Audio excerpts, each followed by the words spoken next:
episode kali ini kita akan bicara tentang, eee, 12 Rules of Life Jordan Peterson.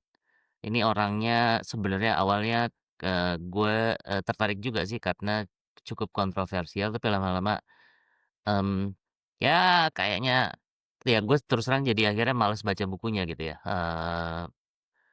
dan kemarin dibahas di Brit, sayangnya gue nggak ikut, tapi gue udah nonton juga sih video, rekamannya. Nah, ini, kita akan bahas itu. Nah, sebelumnya gue pengen, highlight, Jordan Peterson itu kalau di Indonesia, kayaknya jadi banyak penggemarnya gitu ya. Apakah karena isu dia very chauvinistic, kalau di Amerika justru isu itu membuat dia jadi sangat toxic gitu. Di Indonesia ini kayaknya wah gila maskulin, eee, cara ngomongnya, cara berpakaiannya gitu ya, gue nggak tahu nih apa jangan-jangan perempuan nggak ada yang suka nih sama dia, mmm, cuma cowok-cowok aja nih Indonesia yang sangat paternalistik. Nah, ini ada ahli sosiologinya nih kita kita bisa bongkar nanti apakah benar dia kayak gitu, mmm, nah seperti biasa kita akan, bongkar buku ini, secara ngalor ngidul dan tidak sistematis. Dan mari kita mulai pertama kepada, anarko-sosio eee, Oh, gua dulu ya? an iya, lu dulu Bang. Nih kan tadi gua angkat ya, bahwa nih orang kalau di Indonesia kayaknya banyak yang suka, mungkin karena dia yang chauvinistik, di masyarakat yang, eee patron klien. Iya Apakah iya. begitu? Gua gua nggak kenal sejujurnya, gua baru tahu ini Gue juga dari nggak kenal, rekaman yang ban kemarin ya, belum kenal gua terus terang. Sabar Tapi, dulu, sabar. Mas siapa kemarin tuh yang bedah ya, Mas Mas Jeffrey ya? Jeffrey, Mas Mas Jeffrey. Jeffrey itu sepertinya juga, begitu ngefans nggak banget tahu, ngefans ngefans ya dia banget gua, jatuhnya ya? heeh, ngefans Gua banget. aneh, karena gini, apa namanya, sebelum gua mengkaji ideologi yang rada-rada kiri, bukan rada kiri sih sebetulnya anarko mah udah kiri mentok. Udah kiri kiri mentok itu, lebih-lebih dari marxisme, Eh, sosialisme, ngaku jadi komunisme. anarkososiologis pertama kali nih. Cuman, eee, cuma siapa namanya, Jordan Peterson eee, Peterson ini dia cukup kanan ya, gue lihat cukup kanan. Gue nggak cukup bilang dia kanan, ultranasionalis ya. Dia mmm, cukup kanan karena sebelumnya dia itu eee, dia pertama gini, kita mulai dari awal dulu. Yang gua mmm, baca sekilas, dia ini profesor di bidang psikologi. Dan iya, dia menekuni bidang psikolog klinis ya, profesi psikolog klinis gitu. Tapi basic-nya, dia S1-nya, mungkin S2-nya juga, soalnya BA-nya yang gua baca 2 kali, itu politik. Jadi basic-nya politik dan dia liberal, gitu. Liberal di Amerika, mungkin Coach Jahan nih yang sempat tinggal di Amerika, liberal itu kan termasuk kiri ya di sana ya? iya, oke, Iya, bisa bisa dibilang kirinya lah gitu ya, karena kan iya, yang konservatif itu kanan. Banyak kelompok agama gitu. Nah tapi yang gua bingung, oke orang bisa berubah kanan kiri itu dalam dalam sepanjang hidupnya itu hal biasa, seperti juga Chomsky ketika dia di Israel dia sangat, sangat-sangat konservatif membela kelompok, Zionis waktu mudanya, Zionis muda waktu itu Chomsky. Pas dia pindah ke Amerika dia sangat sangat menjadi, kiri gitu. Bahkan dia mendaulat dirinya juga sebagai anarkis ya, anarko, profesor di bidang linguistik. Nah, itu bukan hal yang mustahil, cuma yang gue herannya, di Indonesia itu ternyata laku gitu. Bukan mmm, gua bilang, kanan kiri di Indonesia bahwa yang kanan itu nggak ada, bahkan sangat kental gitu ya, apalagi model-model konservatif ini kan sangat patron klien, sangat-sangat, pro ke agama gitu ya, pro agama dalam artian konservatif gitu, sangat-sangat konservatif. Jadi bukan hal yang mustahil, eee, karena gue juga dulu sangat-sangat kanan. Untuk berbicara tentang politik realis ya sangat kanan, yang paling penting dalam pemikiran politik realis itu kan stabilitas nasional, stabilitas masyarakat gitu, daya kritis itu, ya itu kesampingkan, eee, tidak terlalu, dibutuhkan. Nah, Eee, kalau bicara yang ngefans, jangan-jangan gue juga berpikir gitu Coach, jangan-jangan yang ngefans nggak ada cewek gitu, tapi faktanya kan di Amerika itu banyak cewek-cewek yang sangat ngefans Trump gitu loh, yang sangat ngefans orang-orang kanan. Gue juga sempet baca, dialog dia dengan salah satu, apa, siapa itu yang di BBC itu yang di YouTube ya, BBC itu, Mmm, di Inggris. Dialognya itu cukup cukup tajam ya itu, yang kebetulan perempuan, eee, dia cukup feminis gue lihat, tetapi ketika itu cuplikan itu dipotong sama Mas Jeffrey, itu tidak menandakan si perempuan itu takluk gitu atau kalah, dia cuma speechless, "Hai, anjir ada orang yang sekanan ini," gitu loh. Bukan kalah dalam dialog ya, sebagai seorang feminis, cuman kayak seperti, "Anjir, oke ya ada orang seperti ini, gue memang nggak bisa lagi ngomong," gitu. Dan faktanya Peterson sebagai psikolog, ya betul, mungkin nanti Gus Emil juga bisa bisa menjelaskan, dia psikolog dengan latar belakang politik, eee, karakter Peterson-nya sendiri lebih menarik daripada bukunya itu, tuh 12, oke. aturan dalam hidup. Karena gua baca 12 aturan dalam hidup ini sekilas, ya memang sangat filosofis, sangat, konvensional, konservatif, dan normatif, tetapi filosofisnya juga banyak berseberangan dengan gagasan-gagasan gerakan sosial, gerakan-gerakan kritis yang gua pahami dan gua pelajari saat ini gitu loh.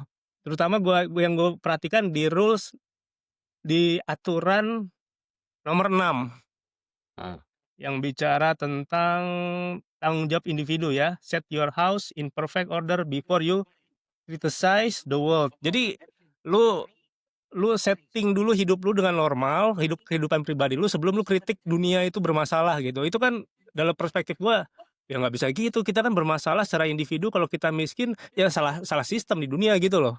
Ini sangat bertabrakan dengan keren. gagasan gua gitu. Salah Itu bab sistem. 6.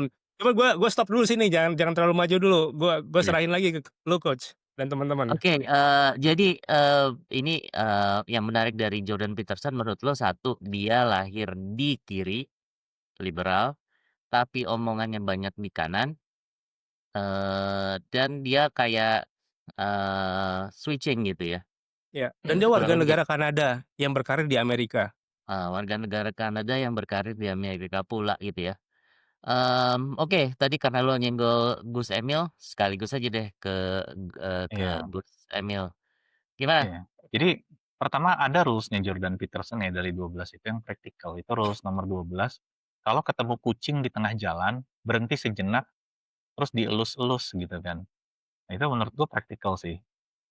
Mmm, Walaupun ya artinya kan sebenarnya itu semua isi buku dia ya, kayak katanya Bang Topan, itu semua orang juga bisa ngomong kayak gitu, ya kan kalau kayak gitu ya. Kalau gue tinggal bilang aja ganti aja kata kucing sama anjing, gue bikin buku baru gitu kan, kalau kayak gitu ya. Nah cuma gini lah, apa, jadi kalau gue Malcolm lihat ya, Gladwell tuh gue itu, Malcolm Gladwell reframing ini, What the Dog Saw itu reframing 12 Rules of Life. bisa ya, cuma jangan gitu lah ya. Cuma intinya gini lah, apa, kalau gue lihat ya, ada persona di Indonesia yang menurut gue serupa namun tak sama ya. Jadi, angle-nya beda, positioning beda, ideologi beda, cuma mereka punya persona yang sama. Dari sudut pandang ini ya, sudut marketing and branding perception ya, itu Rocky Gerung sebetulnya. Mmm, Jadi kita coba sedikit analisis antara mereka berdua ya. Kalau Jordan Peterson kan background-nya clinical psychologist, kalau Rocky Gerung itu ya filosofi. Terus mereka nantinya mengkritik politik dan strata sosial yang ada di, mereka gitu kan. Nah, mereka itu tuh juga sebenarnya gini, yang mirip itu views mereka kan authority. Jadi views-nya mereka itu adalah, Rocky Gerung itu kan kritikal terhadap power dari government, sedangkan kalau misalnya Jordan Peterson di sana kan power of government nggak terlalu kerasa di Amerika. Cuma Jordan Peterson itu adalah sangat kritis terhadap political correctness dan authoritarianism di Amerika gitu. Nah, kurang lebih seperti itu. Bahkan sebenarnya gini, mereka itu tuh, kalau misalnya si ini ya, Rocky Gerung ataupun Jordan Peterson, mereka itu tanda kutip "growing" dari kontroversi. Kayak contohnya kan kalau Rocky Gerung itu kan bikin hate speech, anti Jokowi gitu kan, habis itu diancam secara hukum cuma tetap bisa kabur. Nah, kalau misalnya Jordan Peterson itu kan kayak ibaratnya ini ya, apa, ngebikin marah masyarakat Twitter di Amerika karena interpretasi mengenal cultural Marxism yang perlu diterapin di negara Amerika gitu kan. Terus dia walaupun orang Kanada, cuma kan nggak setuju dengan apa, identity law yang ibaratnya masalah gender tuh hanya ada 2 lah dia kan belief-nya ya gitu. Nah, mereka tuh sebenarnya mirip gitu, akademisi yang sangat cerdas gitu kan, former university lecturers juga, beda start-nya aja yang satu clinical psychologist, yang satunya lagi filosofer gitu kan. Core message mereka juga sama, sama-sama tentang free speech dan critical thinking. Terhadap authority, mereka tuh juga benci dengan authoritarian tendencies gitu kan. Walaupun mungkin kalau untuk Jordan Peterson nggak yang dikritik bukan government-nya ya, cuma political correctness dari agenda politikus di Amerika gitu kan. Gaya komunikasinya juga mirip ya, mereka itu menggunakan intellectual discourse.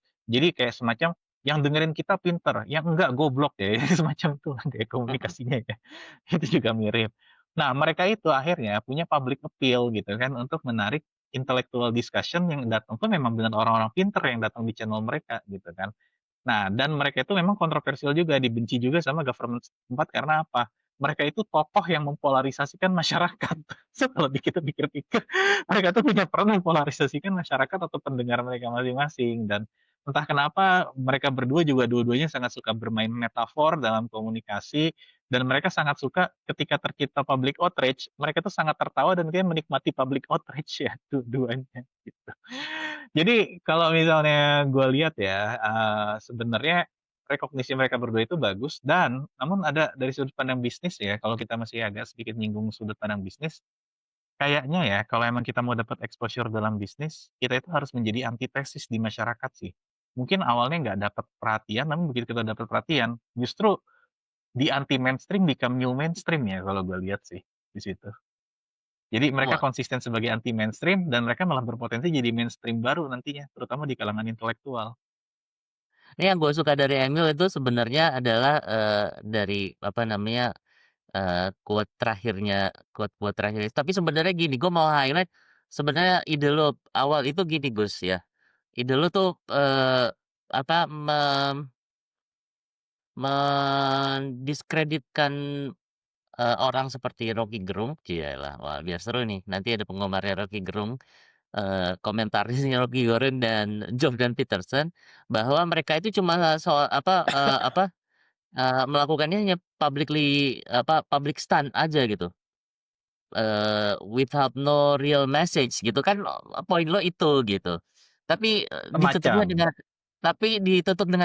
ditutup dengan ciamik gitu, yaitu, apa namanya, mungkin kita perlu jadi anti mainstream dulu untuk menjadi the new mainstream. Jadi akhirnya dari shoot naik lagi gitu. Oke deh, udah Alan, gimana udah Alan? Tadi yang lu bilang fansnya Rocky Gerung siapa ya? Udah Alan? Enggak Udah lah, Alan Enggak sih, kayaknya. gua nggak mention. si Coach Yang jahat. apa? Yang bilang Fansnya Rocky yang Gerung. lu refer sebagai fansnya Rocky Gerung siapa? Nggak ada yang gua ya Nggak fans ada Rocky sih. Gerung nggak ada di sini kayaknya. Oh, Ya kayaknya lu aja ngerasa udah. kalau Rocky Gerung itu, ya kalau misalnya gua tadi nggak berpikir di kerangka kalau Jordan Peterson kanan atau kiri itu, ini kalau bisa kita ngomong sama Bang Topan pasti ke situ arahnya. Kalau Rocky Gerung sih kayaknya ideologinya ya lebih liberal ya, itu jelas sekali kan. Tapi kalau misalnya Jordan Peterson, gue pernah lah nonton video rekamannya. Eee, dia sendiri state kalau dia itu kayak bukan ideolog, dia above ideolog dan memang ada beberapa poin yang bisa dibilang, maksudnya dia nggak bisa dibilang kanan, nggak bisa dibilang kiri.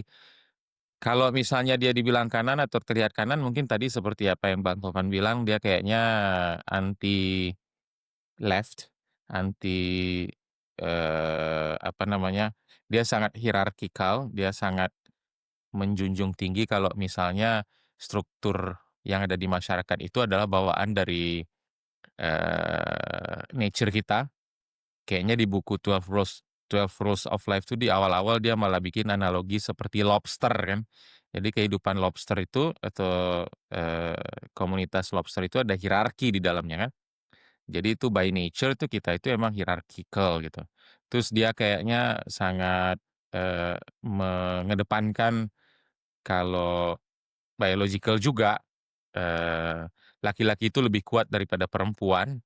Jadi gua nggak bilang anti feminisme, tapi ya dia menekankan kalau misalnya kita agak sedikit cenderung overly kelewatan dalam mengedepankan emansipasi perempuan, jadi semuanya harus rata itu. Itu Jordan Peterson banget kan. Terus, apalagi ya, ada beberapa lagi gua nggak ingat sekarang, tapi nanti kalau gua ingat gua sebutin. Tapi dia juga kelihatan kayak left leaning atau liberal juga karena dia sangat mengedepankan, apa ya, sebentar, dia sangat pro sama environment. Jadi kayaknya dia punya makan sendiri pun dia tapi dia nggak vegetarian ya.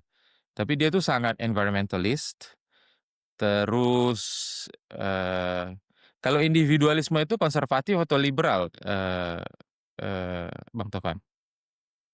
Itu Ya, nggak bisa masuk spektrum ideologi tertentu, individualis, karena kedua-duanya, liberal maupun anarkisme itu lahir dari ideologi libertarian yang sama-sama menekankan individualisme di situ, kebebasan individual.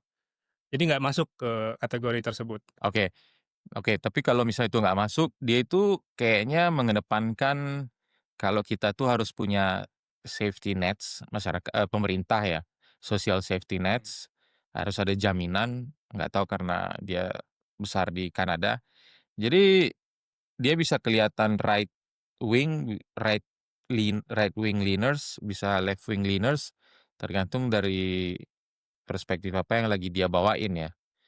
Nah, kalau Ya. misalnya kesan yang gua dapet kalau dari pertama kali nonton Jordan Peterson, gua nggak ngefans juga sih sama Jordan Peterson, tapi dia tuh jawabnya tuh nggak straightforward ya, kadang-kadang philosophical banget, terus jawabnya muter-muter, tapi bahasanya yang dia pakai itu canggih banget gitu loh, dan bahasa Inggris yang canggih banget kan, pakai, dan kadang-kadang membawakan, mitos-mitos dari zaman, Yunani kuno atau zaman dulu lah. Yang gua ingat itu dia sangat, terkesan banget atau sangat punya mem-value itu tentang logos, logos gitu kan. Dia sangat mengedepankan tentang logos gitu, terus apalagi ya, ya kalau belakangan sih kayaknya mungkin gua agak-agak bosen dengerin dia ya, karena terlalu rumit bahasanya. Jadi ya gitu. Tapi kalau tadi ya komennya Bang Tovan dia agak-agak lebih cenderung kanan daripada kiri, ya mungkin bener juga. Tapi lebih tepatnya mungkin kayaknya dia anti left aja sih. Jadi anti yang sangat progresif, anti woke, anti movement yang sangat kenceng di Amerika dalam 10 tahun belakangan itu ya. Dia Ya kok gua nggak tahu mhm ya, mhm. apa namanya, dia itu lama di Amerika atau di Kanadanya gitu. Karena kalau dia lama di Amerika, dia harusnya paham betul social movement, apa namanya, kebebasan berbicara gitu ya, political correctness itu udah jadi bagian dari Amerika itu berdiri gitu. Jadi itu nggak bisa lepas. Mungkin kalau di Kanada is okay lah kalau kita bicara kestabilan sosial gitu ya, kestabilan nasional, eee, konservatis konservatif dalam artian, semuanya harus dijaga gitu. Kapitalisme tidak terlalu rakus di Kanada, di mana juga alam lingkungan jadi bagian dari, national interest gitu. Tapi kan di Amerika berbanding terbalik, lingkungan itu tuh dirusak oleh kelompok-kelompok kapitalis gitu, yang kebetulan dia nempel dengan kelompok-kelompok konservatif gitu. Tapi Jadi Amerika kan nggak homogen begitu juga, Bang. iya iya justru Eee, heterogen, terlalu heterogen tapi kan digeneralisir jadi 2 ideologi yang kesannya itu mengkelompokkan hanya 2 ada 2 homogen gitu, hanya Iya, 2 masalahnya kelompok homogen, polarisasi ya? itu yang bermasalah. Iya, ya gua Ya nambahin fast fact ini ya, mhm. fast info ya. Si Jordan Peterson tuh hanya 2 tahun di Amerika pas ngambil postdoc. Sepanjang hidupnya di ah, Kanada. problemnya di Mmm. situ. Apakah gini ya, pas masanya dia naik, gue nggak tahu nih, gue nggak sempet menganalisa trennya di web gitu ya, kan kalau nggak salah dia pas dia naik itu barengan sama siapa tuh yang apa, UFC fighting champion yang botak, yang Andrew Andrew Tate Tate, ya, iya. yang kan sama tuh, very chauvinistic, terus dia, apa namanya, eee, menyerang, eee, ideologi yang lagi 10 tahun terakhir itu yang tadi Dahlan bilang LGBTQ, woke, mmm, transgender gitu ya, nah, apa emang pada masa itu lagi kenceng-kencengnya nih begitu ini turun ya mereka juga turun, kalau, Andrew Tate waktu itu kayaknya kalau nggak salah setelah dia apa namanya, mengklaim dirinya muslim dia, apa namanya, sebenarnya ada kasus, terus dia jadi di-ban di seluruh sosial media dan, dia kayaknya ngangkat isunya, "Ah, karena gue sekarang Islam aja jadi gue di-ban," gitu. Nah, tapi begini, tapi poin gue, apakah karena 2 ini pas lagi riding the wave-nya lagi tentang, anti LGBTQ dan transgender, woke culture, dia naik, terus, sekarang begitu culture itu udah turun, ya mereka juga turun gitu. Gue balik dulu ke Emil dulu yang tadi bilang, bikin anti mainstream jadi new mainstream, sekarang new mainstream-nya turun, Mil. Gimana menurut Gus Emil analisanya? Jadi gini ya, apa namanya, kalau misalnya kita pengen lihat influensial seseorang kan, emang orangnya itu memang berada di titik, yang berposisi oposan dan dia itu berbenturan sama tren gitu. Nah, pertanyaannya gini, pertaruhannya itu yang harus kita lihat, Rocky Gerung itu kan dia selalu siapapun pemerintahnya, gua akan selalu anti gitu kan. Nah, itu nanti yang akan jadi ujian Jordan Peterson, di situ justru yang malah kita lihat gitu kan. Apakah memang, dari situ itu Jordan Peterson tuh akan mengubah ideologinya juga menjadi anti tren, atau memang dia itu sebenarnya ya udah memang ideologinya seperti itu dan dia pun juga punya kecenderungan itu ya untuk ya kasarnya kemarin kebetulan hoki aja gitu kan. Nah, yang jadi masalah tuh, lebih gini ya kalau misalnya kita lihat, Jordan Peterson itu memang hobinya berdebat, satu itu ya. Nah, yang kedua itu dia tuh punya ideologi, beda sama Rocky Gerung yang kalau mohon maaf nih, kalau kata gue Rocky Gerung tuh nggak ada ideologi yang pakem, kayak apapun yang pemerintah lakukan gua salahin gitu, sebenar apapun harus ada yang salah gitu kan, lebih kurang kayak gitu ya. Nah, kalau Iya. misalnya Jordan Peterson itu tuh sebenarnya dia itu, memang lebih kayak ngelihat dia punya ideologi self responsibility. Karena kan sebenarnya yang dia kritik itu, yang dia benci dari woke movement itu adalah, lu ngaku liberal, cuma orang yang kagak liberal, lu judge sebagai orang yang tidak terbuka gitu loh. Itu kan sebenarnya Iya, ironi kan, maksudnya iya, maksudnya kasarnya gini, "Gua liberal, mengandung kebebasan, maka orang yang tidak liberal adalah orang-orang yang harus dimusnahkan dari muka bumi." Ya itu sendiri lu artinya sudah tidak bebas, karena kan konservatisme paradoks. itu kan juga bagian dari paradoks gitu kan, karena orang konservatif itu juga liberal dan menurut Jordan Peterson itu kan itu yang dia lawan gitu. Jadi Jordan Peterson itu selalu mengangkat ke masalah self responsibility gitu kan. Nah, jadi kalau misalnya gue lihat sih ada perbedaan di sini. Kalau Rocky Gerung menurut gue akan ini ya, Rocky Gerung itu akan abadi sepanjang zaman. Kenapa? Karena dia punya karakter, apapun pemerintahnya, gue akan kritik kesalahannya. Kalaupun udah bener dan ideal 100%, bahkan Nabi Muhammad pun akan gue cari kesalahannya gitu loh, kalau Rocky Gerung ya. Nah, kalau Jordan Peterson ini dia berangkat dari satu value itu. Ya, Jadi menurut value gua sih naik akan dulu. ada turunnya ya kalau Jordan Peterson ya.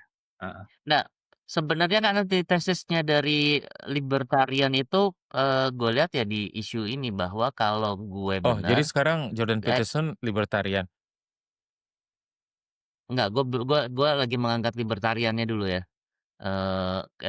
apa namanya, kalau gue benar, gue punya hak untuk menyatakan bahwa diri gue benar. Perkembangannya jadi adalah gue benar, yang lain nggak benar. Itu kan tadi yang lo angkat gitu ya, Gus? Iya, kurang lebih kayak gitu sih. Oke. Nah, karena memang itu yang gue juga rasain juga waktu dulu kuliah ya di Amerika gitu.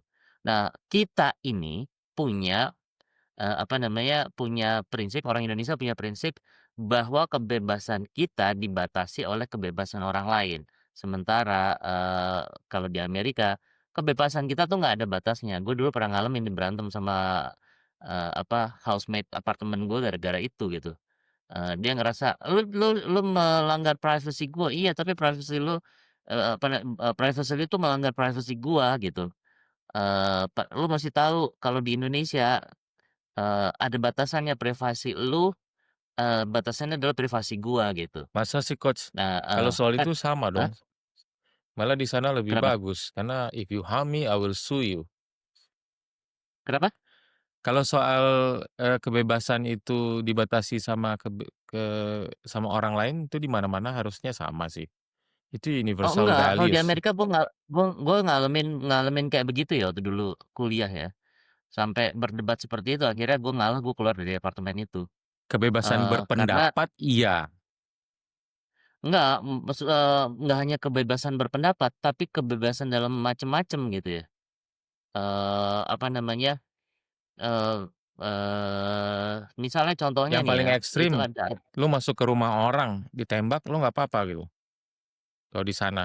Kalau di sini di kita kalau masuk ke rumah orang ditembak, yang nembak biarpun itu yang punya rumah yang juga dibabat sama negara, sama pengadilan. iya. Nah, yang mau gua angkat adalah gini, di kita itu, apa namanya, kan kita punya, apa, punya, eee, apa ya, bisa dibilang ideologi nggak Bang Tovan, bahwa kebebasan kita itu dibatasi oleh kebebasan orang lain. Sementara, apa namanya, ini gue sempat baca isu-isu terhadap Jordan Peterson, dia, dia mempromot ide tentang kebebasan yang akhirnya digunakan oleh, apa namanya, eee, kelompok ekstrem untuk mendukung pandangan yang radikal dan intoleran gitu. Nah, yang seperti gue bilang tadi, jadi malah memperkuat, di Amerika itu bahwa kebebasan seorang itu nggak ada batasnya. Nah, padahal kita tuh punya menganut menganut, kebebasan manusia dibatasi oleh kebebasan manusia yang lain. Kenapa itu bisa laku gitu di Indonesia Sorry, only sekarang-sekarang ini? freedom of speech, Coach. Freedom of speech yang nggak ada batasnya. Tapi bukan, freedom mengerjakan apapun. Di New York kalau misalnya jalan di Times Square telanjang juga ditangkep. Mhm. Tapi kalau Freedom dia of bilang, "This is my speech, freedom of yes. speech, this is my expressions of, No, ada my hukumnya, ownerships of body," gitu. Anyway, ada gini, rules. kalau kalau di, gue yang gue alamin kasusnya dengan ini ya, itu, eee, temen gue yang orang Amerika asli itu sering ngelanggar aturan-aturan yang udah kita sepakatin, tentang di apartemen, dia bilang. Terus kan, "I have the rights, I paid," gitu, "for this also," gitu. Sementara gara-gara dia apa namanya, melakukan hal tersebut, dia misalnya udah itu giliran gue yang make, dia main pakai aja gitu. Yang kayak gitu-gitu tuh, itu dia bilang, "I have the rights, I pay for this," dan, nah itu yang gue lihat dan gue sering ngalamin, apa namanya, di Amerika itu orang seperti itu. Bahkan ketika gue pertama kali sampai itu, orang udah, apa namanya, baru aja menjejakkan kaki di Amerika itu, gue udah ngalamin isu-isu seperti itu. Jadi, bukan hanya freedom of speech, tapi mereka juga akhirnya menular kepada, activity mereka gitu loh. Ya ini yang gue alamin, gue mau ke Bang Tovan dulu nih. Ini kan ada perbedaan sebenarnya dari sisi kita tuh masyarakat yang merasa bahwa kebebasan kita dibatasi oleh kebebasan orang lain. Ide-ide yang, salah satu kritiknya di Amerika terhadap Jordan Peterson adalah ide dia yang, kebebasan berbicara itu membuat, orang-orang yang radikal, ekstrim, dan intoleran itu punya kesempatan untuk berbicara. Nah kok Ya, di kita kok laku juga ya gitu. Apa Itu karena ada tensi yang akhirnya membuat, apa namanya, orang-orang yang radikal, intoleran, dan lain-lain itu juga punya channel? tentu saja. Ini kan problematika beradaptasi dengan sistem demokrasi yang apa ya, yang memiliki prinsip kebebasan ya. Jadi Mmm, seperti yang tadi yang setelah Gus Emil katakan tadi, ini kan masuknya ke paradoks-paradoks, dalam kebebasan berdemokrasi. Pertama paradoks, toleransi, di mana itu problemnya adalah ketika kita menjadi, misalnya gua adalah kelompok toleran, gua akan terkesan tidak toleran terhadap kelompok yang intoleran gitu, itu mmm, paradoksnya. Jadi kan bermasalah. Kalau kalau gua seorang dari kelompok yang toleran, harusnya gua toleran dong dengan kelompok yang intoleran gitu, atau kelompok iya, ekstremis, atau kelompok konservatif, walaupun mereka tidak toleran ke gua. Tapi kalau gua melakukan, eee tindakan yang tidak toleran atau intoleran, apa bedanya gua sebagai kelompok toleran, yang sama-sama tidak toleran terhadap seperti mana mereka tidak toleran terhadap gua gitu. Nah itu paradoksnya.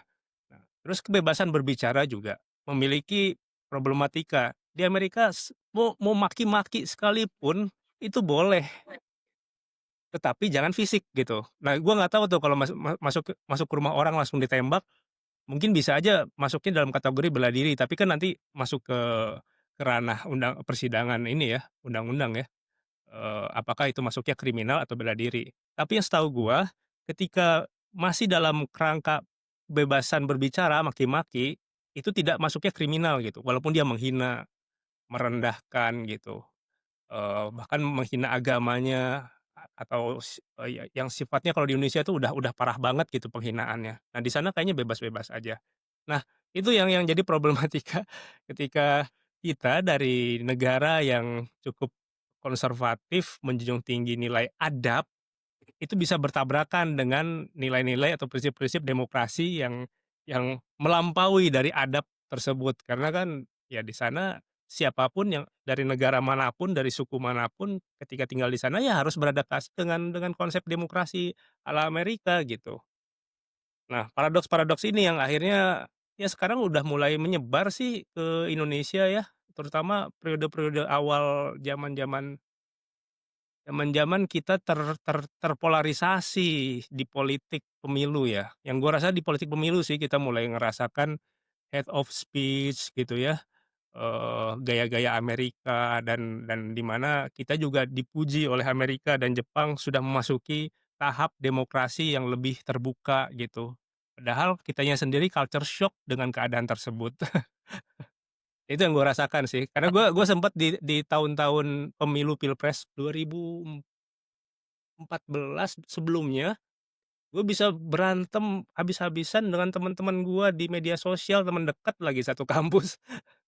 Sampai segitunya akhirnya, lama-lama, ngapain ya kita selama 10 tahun ini 10 tahun ini kayak dihipnotis bisa berantem sesama kita, karena kebebasan berbicara gitu. Bahkan mmm. ketika gua memutuskan golput pun, gue dihujat juga sama teman-teman gua gitu, yang konservatif gitu. Ya itu paradoks-paradoks yang bermasalah di demokrasi dan kita masih dalam proses pembelajaran.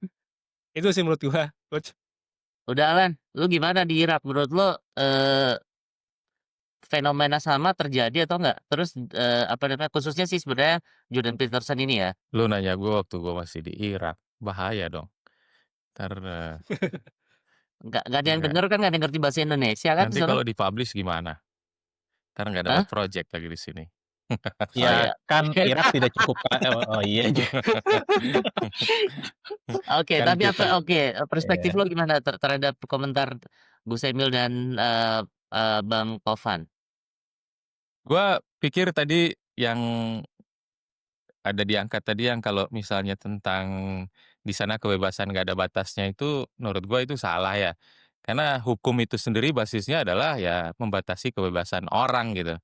Kalau misalnya freedom of speech ya itu uniqueness western culture especially mungkin di Amerika ya. Kalau misalnya ya kalau dibilang western, nggak tepat dibilang western ya juga mungkin di beberapa negara di Eropa itu nggak sebebas itu untuk menghujat, pemimpin negara atau pemimpin agama. Jadi, gua agak menolak itu premis kalau misalnya, kita di Indonesia yang, kebebasannya dibatasi sama orang lain gitu. Kalau Jordan Peterson sendiri Oh itu, sorry, itu kan pelajaran kita PMP, dari kecil ya, bahwa kebebasan di Indonesia, kebebasan setiap orang dibatasi oleh kebebasan orang lain. Ya manifestasi ultimate-nya kan penegakan hukum, law supremacy ya, law supremacy. Kalau misalnya ada supremasi hukum, artinya nggak ada yang kebebasannya 100% atau nggak ada yang kebebasannya mutlak gitu. Karena selalu ada Sorry, gue hukum. potong. Di Indonesia kita punya sila kedua di Pancasila loh, kemanusiaan yang adil dan beradab. Jadi aspek-aspek liberalismenya tetap dikungkung dalam peradaban yang kita juga nggak tahu peradaban itu seperti apa karena sangat-sangat sangat-sangat capaiannya sangat-sangat abstrak gitu ya. Tapi kemanusiaan yang adil dan beradab, artinya ada keadilan di situ yang dimana kalau lu mau mau menghargai, kalau lu kemanusiaan lu, hak asasi manusia lu pengen dihargai oleh orang lain, maka lu harus menghargai hak asasi manusia yang lain gitu kan. Nah itu udah cukup jelas gitu. Dalam konsep keadilan di sila kedua, apalagi kalau kita bicara peradaban. Kalau peradaban kan setahu gue itu sebuah sebuah capaian abstrak yang tertinggi ya bagi sebuah bangsa atau negara. Jadi kalau tanpa ada kemanusiaan yang adil, maka peradaban tidak akan bisa dicapai. Apakah itu Nah, eksklusif Indonesia yang punya? tentu saja tidak, Karena karena kalau peradaban itu Pancasila sendiri itu kan semuanya ada, dari ketuhanan yang Maha Esa, eee, yang bisa dibilang menekankan konservatisme, terus kemanusiaan yang adil ya, dan beradab, yang jadi dari kanan ke kiri, terus ke kanan lagi ada persatuan Indonesia, mungkin sesuai sama apa yang dibilang sama Jordan Peterson, dia kan pro betul. order. Jadi kalau misalnya salah satu yang melandasi yang values-nya dari Jordan Peterson itu adalah chaos versus order, carilah order, carilah keteraturan gitu. Jadi kalau itu juga yang bikin dia sering kedengeran bilang set atau move atau organize your house first, sesudah bisa diorganize, baru sesudah itu kritik keluar. Itu kan, chaos versus Ya. order, jangan jangan biarkan terlalu lama ada dalam chaotic condition. Itu kalau yang dikedepankan sama Jordan Peterson. Dan ada benernya juga kalau terlalu liberal, terlalu semuanya boleh gitu, kan jadinya chaos. Nah, kalau si Jordan Peterson kan pengennya itu ya, kita itu kalau mau maju harus terorganisir secara bener gitu. Dan kalau mau terorganisir, nature kita itu emang harus ada hierarki gitu. Nah, itu yang jadi Iya. basis pemikirannya Jordan Mungkin di Peterson. Kanada atau di Inggris konteksnya bisa berlaku konsep-konsep, cara berpikirnya Peterson. Tapi kalau di Amerika yang basis mereka berdiri, yang kehidupannya sehari-hari, sebagai sebuah negara ya, bukan sebagai sebuah individu, sebagai sebuah negara, aktor gitu ya, state, dia memerlukan kapitalisme di situ untuk bergerak. Urat nadinya itu, bisa berjalan karena kapitalisme. Nah, hierarki Apa yang hubungannya dibentuk di sama Amerika. kiri dan kanan ekstrim itu? Persoalannya ketika kita bicara kiri, dia akan mengkritisi kapitalisme dari sisi, apa yang dilakukan oleh negara, oleh state. Kanan Nah, pun kalau populis di juga Kanada sekarang. konteksnya berbeda. Kenapa? Ada juga yang kanan yang mengkritisi kapitalisme. Ya, tapi kecenderungannya kapitalisme yang diadopsi di kanan, di Amerika konteksnya ya, dia cenderungnya bersekongkol, kecenderungannya bersekongkol gitu. Bukan berarti gue bilang, yang kiri tidak bersekongkol ya, karena gini problematikanya kan gini, polarisasi terpecah atas 2 partai ketika pemilu ya, ini ketika pemilu. Jelas Partai Demokrat dan Republik gitu. Kedua-duanya bisa sangat kapitalis. Nah, persoalannya kan ketika kita melakukan pemilu, suara-suara yang non kapitalis itu tidak tersalurkan lewat dua partai ini. Bahkan kecenderungannya gue lihat, sudah ada mulai kecurigaan orang Amerika terhadap sistem pemilu yang korup. yang tidak jujur gitu. Ini kan sama juga seperti di Indonesia, golputnya berapa persen itu ditutupi oleh pemerintah. Nah, kecenderungan golput-golput ini ada kemungkinan memang masyarakat Amerika sangat tidak puas dengan, cara Partai Republik maupun Demokrat mendulang suara dan menyalurkan aspirasi masyarakat. Ini kalau Nah, Oke, problematika gue di cut sini di dulu di pemilu sini ya. ya. berhadapan Gue sama cut dulu di sini. Apa namanya, ini kan fenomena dunia juga ada sebenarnya di Indonesia ya, apalagi yang terakhir, lo bilang Bang Tovan. Ini gue mau balikin dulu yang, pernyataan kontroversial lo bahwa tentang kemanusiaan yang adil dan beradab itu. Ini adab versi siapa gitu. Itu kan tadi yang lo highlight begitu kan? Oke, Ya, iya. Gus, sikat Gus. kok versi ayo. itu kan civilized bahasa Ya, Inggrisnya, civilized world. gua tadinya pengen gue tadinya pengen nganalisis kenapa Jordan Peterson ini bisa influensial di Amerika ya. Cuma kalau soal kemanusiaan yang adil dan beradab, gue sih curiga itu pas ngetik itu huruf apa, dia tuh typo huruf B-nya itu kelebihan huruf B. Soalnya adil tuh hanya untuk yang berada sih. Jadi harus kan kemanusiaan yang adil dan berada. Adil dan beradat. Berada, Berada. the Berada. heads. Berada, oh adil dan Iya, berada. iya. Ya gue curiga dulu pas ngetik huruf B-nya kelebihan typo itu. Oh Komentar gue itu. Atau memang aslinya berada ya, cuman ada yang ngintip, tambahin B dong gitu. Iya, gitu. Oke, Kelebihan typo itu aja itu. another, ide untuk bikin kaos tuh, Mil. Kemanusiaan yang adil dan beradab. Iya, gue kepikiran itu. Kurang ajar emang. Balik lagi ke ini dulu ya. Rise of Jordan Peterson itu, kan sebenarnya kita diskusi ini kan tadi kan mengenai pergerakan itu kan karena kenapa sih nih orang bisa naik gitu dan influensial. Woi dia di Kanada seumur hidup, dia cuma 2 tahun di Amerika pas postdoc. Kok bisa, apa ya, bisa kayak gitu. Jadi pertama kalau menurut gue ya, ini kan gue nggak lihat tipping point-nya Malcolm Gladwell itu katanya teori, cuma kan maksudnya kalau secara keilmuan sosial masih lemah ya, dia belum divalidate sebanyak itu teorinya gitu. Nah, cuma kita pakai aja lah ya tipping point-nya Malcolm Gladwell.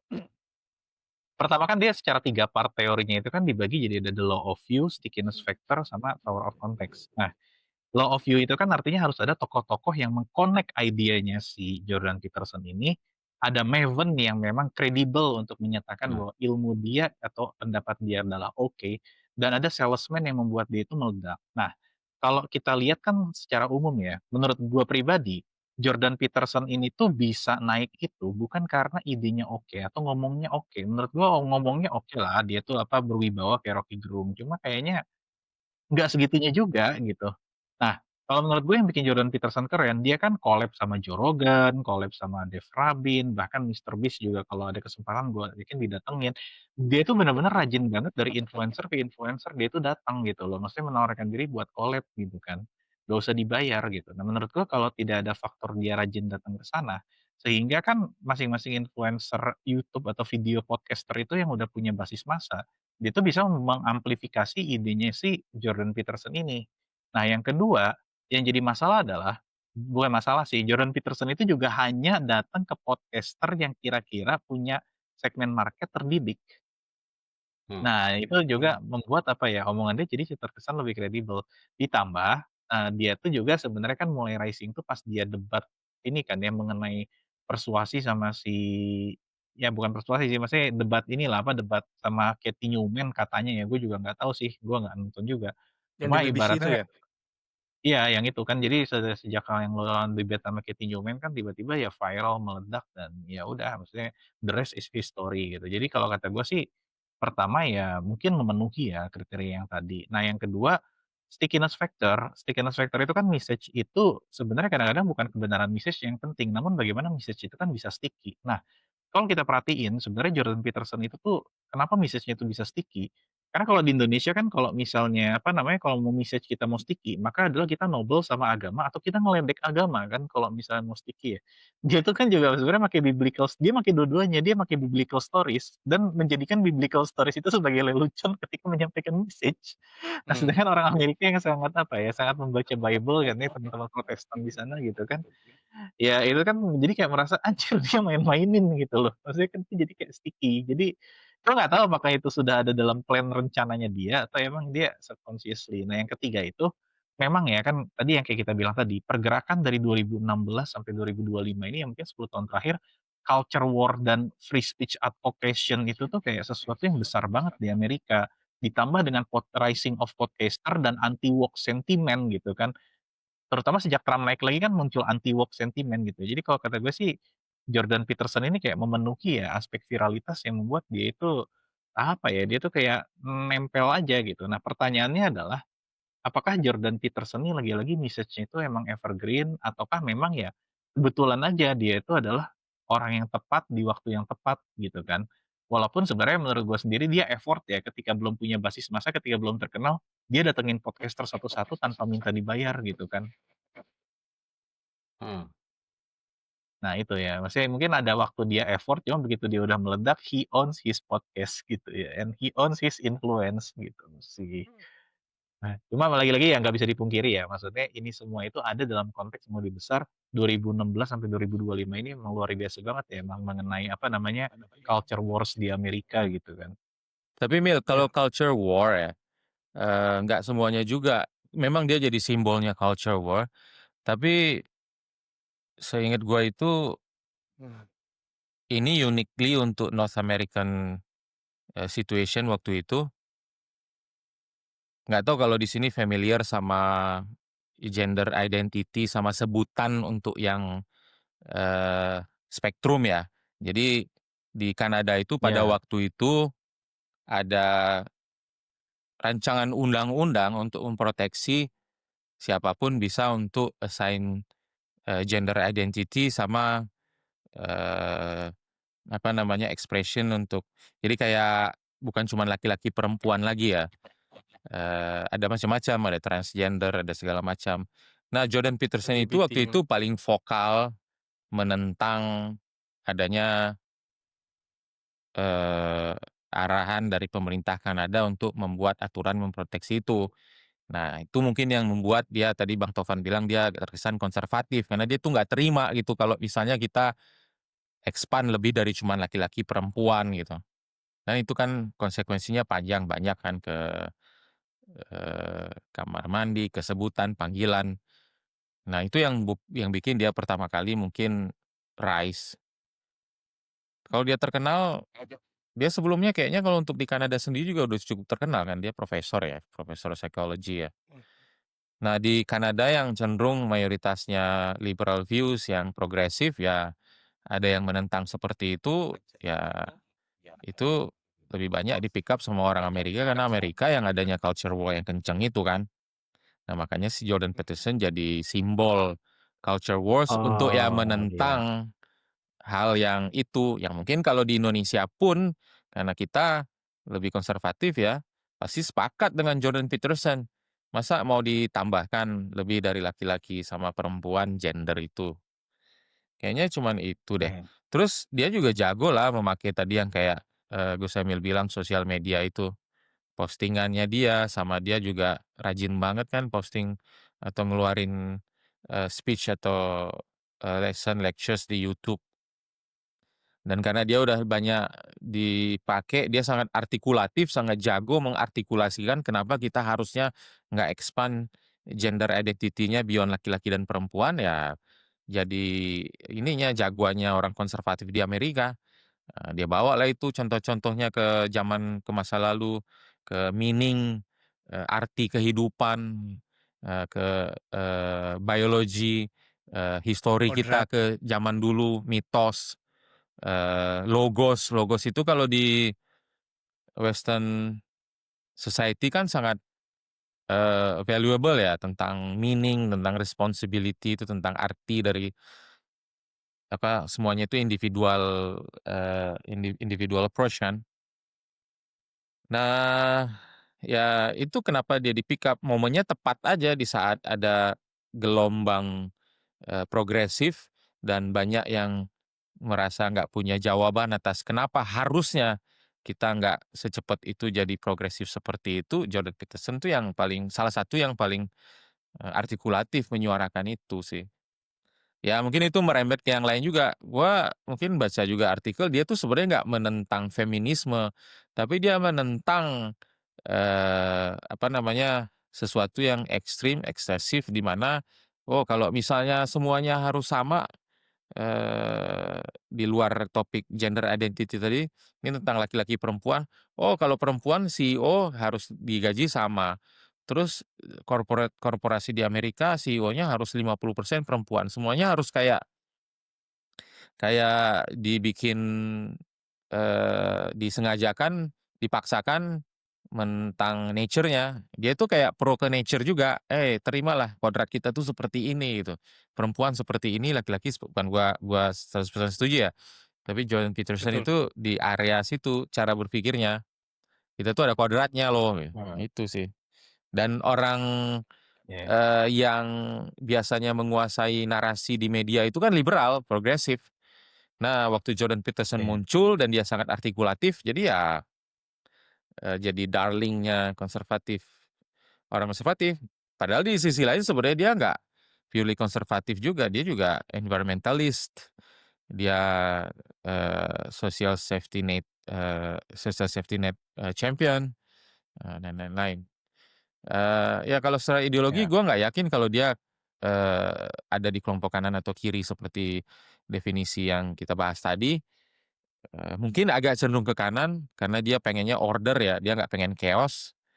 Nah, tapi kalau gua pribadi kenapa gua agak-agak sedikit nggak tertarik banget sama Jordan Peterson karena mungkin ya kayaknya belakangan itu terlalu mungkin gua bosen kali ya dia ngomong.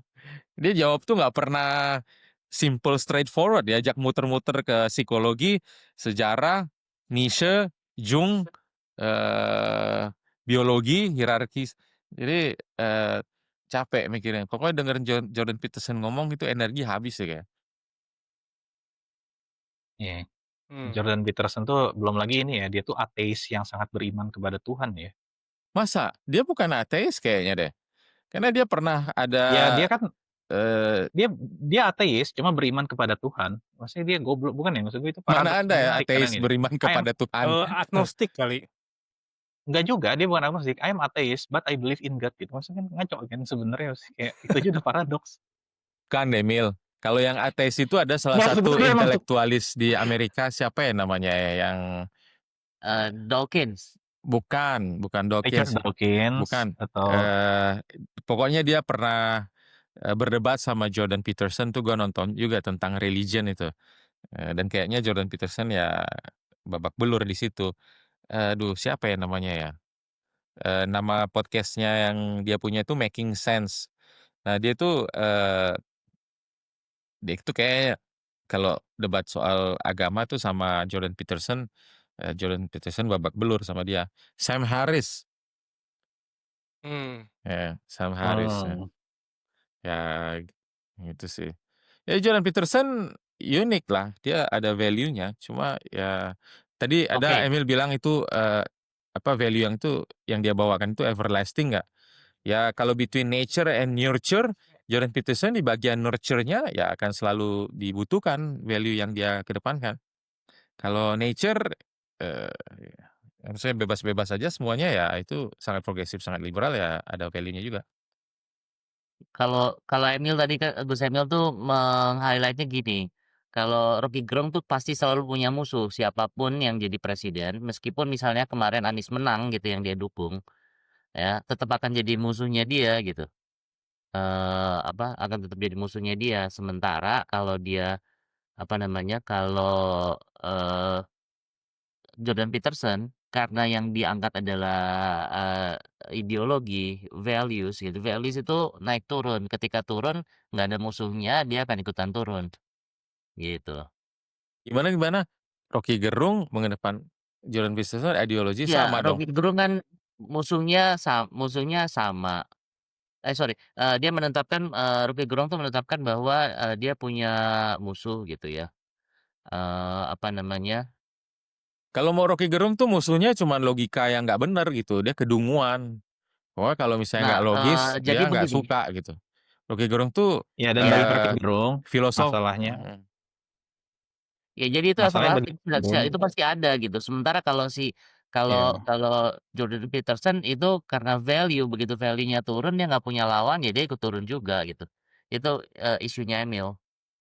Ya, Isu makanya Emil Rocky Gerung kan Saputra. ini kan, dia tuh value-nya adalah intelektualitas, anti kedunguan, dan Mhm. premis dia adalah pemerintah, hukumnya absolut wajib akan selalu dungu gitu kan, kayak gitu. Jadi artinya siapapun yang jadi presiden meskipun kemarin dia mendukung Anies, nanti begitu Anies jadi presiden akan digoblok-goblokin juga sama dia, Ya gitu. karena begitu dia naik hari pertama, absolut jadi dungu gitu. Kan premisnya gitu kan kalau Rocky Gerung.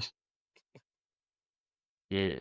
Nah, Iya. sebenarnya begini, ini menarik ya kita ngomongin Jordan Peterson, ngomongin Rocky Gerung, lu semua lagi pada puasa gitu. Tapi gini, gua mau balikin dulu ke bukunya. Bukunya ini, Emang apa masalahnya Coach? Kita nggak ngomong hah? tentang apa, body Body shaming? siapa-siapa Iya. gitu. Ya kan kita kan di sini kan ini mengambil hikmah dari Oke. keduanya. Oke, iya deh. Iya. Gua percaya sama Gus Emil lah. Kita Yang kembaliin nggak dulu, boleh itu ngegosipin orang, Coach.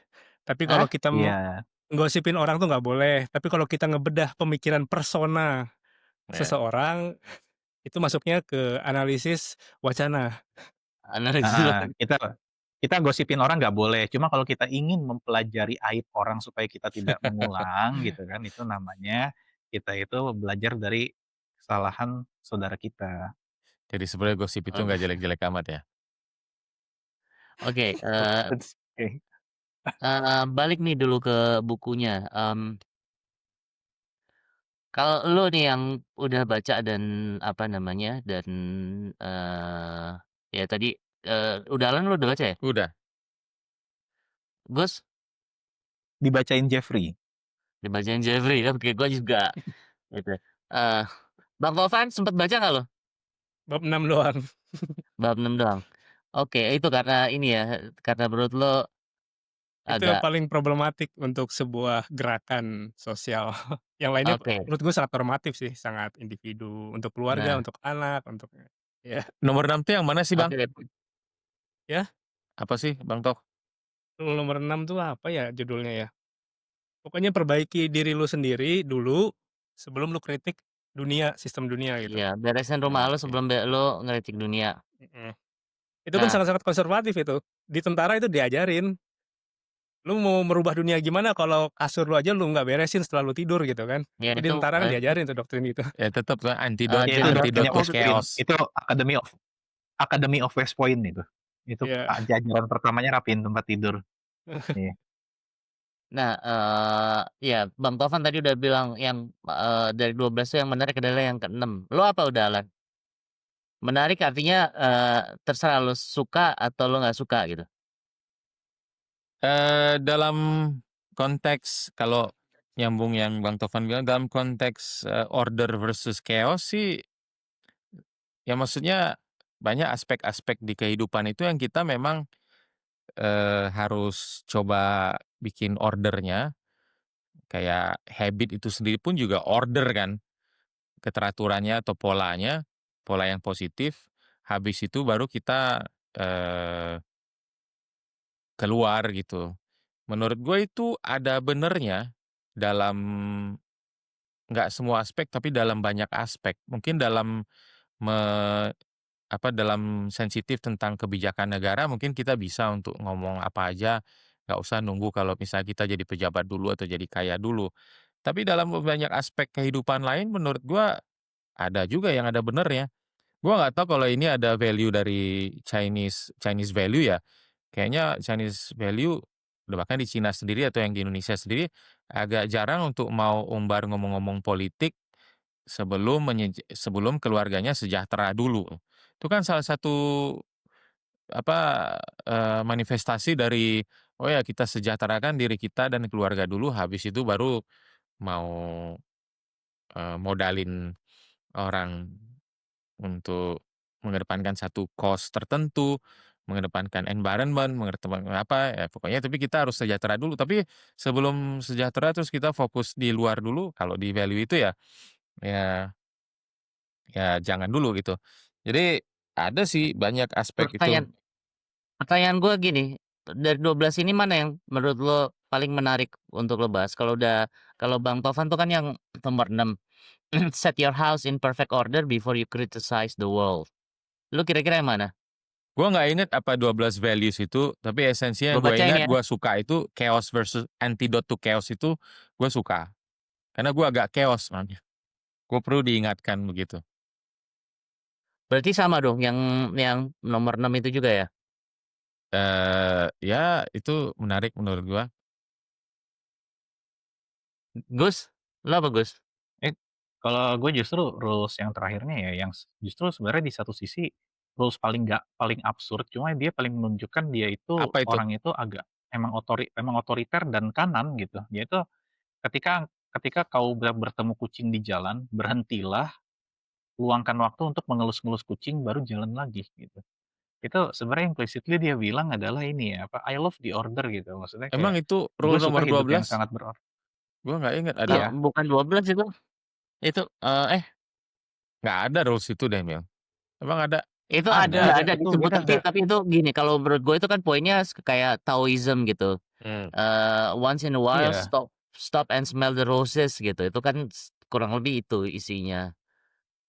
Iya, jadi Eee, finds a small joys in a difficult times gitu loh, Ya, ya, sebenarnya ya. kan Oh iya, iya, iya. poinnya. Heeh, jadi ibaratnya kan apa ya, gua sih memang melihatnya ideologinya si Jordan Peterson tuh kayak, "I don't like the difficult times," gitu sih. I don't like chaos gitu, chaos tuh difficult times. Jadi kayak ideologi dia itu whatever not make me difficult gitu kan sebenarnya. Dia kayak, I love the easy way of doing things gitu sebenarnya kalau yang gue lihat ya. And order is help us doing everything easy sebenarnya. Jadi ideologi dia itu adalah benci difficulty sih kalau gue lihat ya. Ya oke, udah kalau gue gitu hidup di Kanada aja, jangan di Amerika gitu dia. Makanya kan dia di Amerika 2 tahun langsung pulang lagi kan kalau di situ. Hidup di Amerika nggak tahan. harus nomor lu harus kuat. Mungkin karena dia 2 Oke, tahun itu traumatis, dia pas balik ke Kanada kritik habis terus itu Amerika makanya gitu. kalau Dia benci kalau difficulty gue yang ya, jelas sih kalau dari bab terakhir ya. kalau gue yang menarik dari Jordan Peterson itu, bahwa sebenarnya yang diangkat tuh adalah put superficial things first gitu loh. Misalnya berpakaian stand up straight with your shoulders back, terus, pay attention to how you dress, terus, compare yourself with, yesterday, oke itu bagus gitu. Tapi, idenya adalah menciptakan, superficial things dulu sebelum lo, bisa ngomong ke dunia, bahkan yang seperti lo bilang, yang tadi yang diangkat oleh Bang Tovan, "Set your house in perfect order before you criticize the world." Itu juga, menurut gua adalah, upaya-upaya superficial, memperbaiki yang superficial di kita sebelum kita ngapa-ngapain gitu. Namun menurut gua ada yang menarik nih sebenarnya, coba mungkin gimana menurut pendapat But lo? why is it Kan superficial? loh, gini ya, kan kalau lu memang, apa ya, memang ada sih, Max Maxwell tuh di Psycho Cybernetic ngomong bahwa how you dress will change how you, react and think gitu ya. Oke itu oke gitu, bahwa tapi kan sebenarnya itu bukan diri lo gitu. Nah, jadi gue melihatnya daripada instead of lo lihat ke dalam gitu, tapi bangun dulu yang superficial sehingga yang superficial ini ngebentuk diri lo gitu. Itu yang gue tangkep dari isu-isunya. Nah, cuman gue mau ngangkat yang ini, apa namanya, tapi boleh juga nanti yang bagian itu kalau mau dikomentarin. Gue inget tiba-tiba waktu gue baca 12 ini, kan, Jeffrey itu kayaknya ngefans banget sampai dia cerita, kayaknya ada juga di dalam buku itu, bahwa Jordan Peterson sempat menghilang. Hmm. Isu yang, diangkat oleh Jeffrey pada waktu itu adalah dia tuh, sedang depresi, down, terus dia ingin, pengen eee, dikomakan, ditidurkan beberapa lama dalam kondisi koma. Di Amerika nggak boleh, di Kanada nggak boleh, akhirnya dia pergi ke Rusia. Dan dia selama beberapa tahun itu apa namanya, dalam keadaan koma gitu. Nah, menurut lu, seberapa peristiwa itu mempengaruhi Jordan Peterson dalam, pemikiran-pemikirannya dan, apa namanya, dan, kelakuannya lah? Oke, silahkan. Gus Emil dulu lah. Itu istrinya sakit ya kalau nggak salah ya?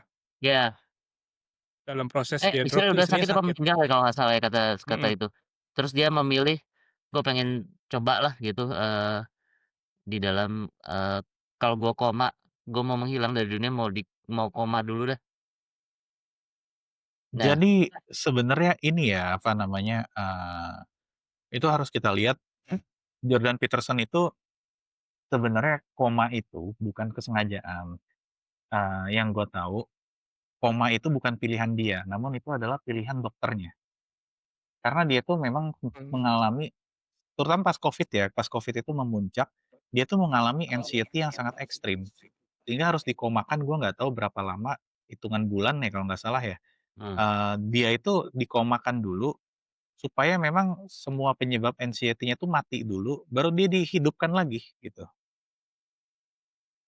kalau Nah, ya gue nggak tahu di dalam buku, jadi tapi Jeffrey mhm, ceritain bahwa itu pilihan loh, bukan rekomendasi dokternya. Karena di Amerika iya kan, sama di mhm.